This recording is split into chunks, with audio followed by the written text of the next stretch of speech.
আল্লাহ রাসূল সাল্লাল্লাহু আলাইহি ওয়া আলিহি ওয়াসাল্লামের সামনে দিয়ে একবার একটা লাশ যাচ্ছিল। তিনি সাহাবাদেরকে নিয়ে বসেছিলেন। হঠাৎ ওই লাশ দেখে রাসূল সাল্লাল্লাহু আলাইহি ওয়াসাল্লাম দাঁড়িয়ে গেলেন।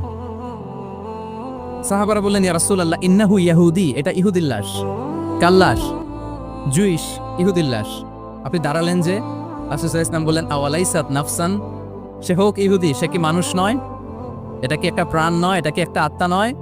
আমি তো ইহুদি, খ্রিস্টান, নাস্তিক সেটা দেখিনি, আমি মানুষ, এ কারণে সম্মান দিয়ে দাঁড়িয়ে গিয়েছি। আল্লাহু আকবার।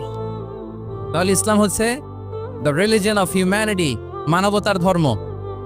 যারা আমাদেরকে মানবাধিকার শিখায়, যারা মানবতার কথা বলতে যায় আমাদের কাছে এসে, তাদের খুব ভালো করে এগুলো জেনে নেওয়া উচিত যে ১৫০০ বছর আগে ইসলাম যেভাবে মানবতাকে উচ্চে তুলে ধরেছে, মানুষের মর্যাদাকে সবচেয়ে উপরে তুলে ধরেছে, মানুষকে আশরাফুল মাখলুকাত বলেছে, নতুন করে মানবতা তাদের কাছ থেকে আমাদের শেখা লাগবে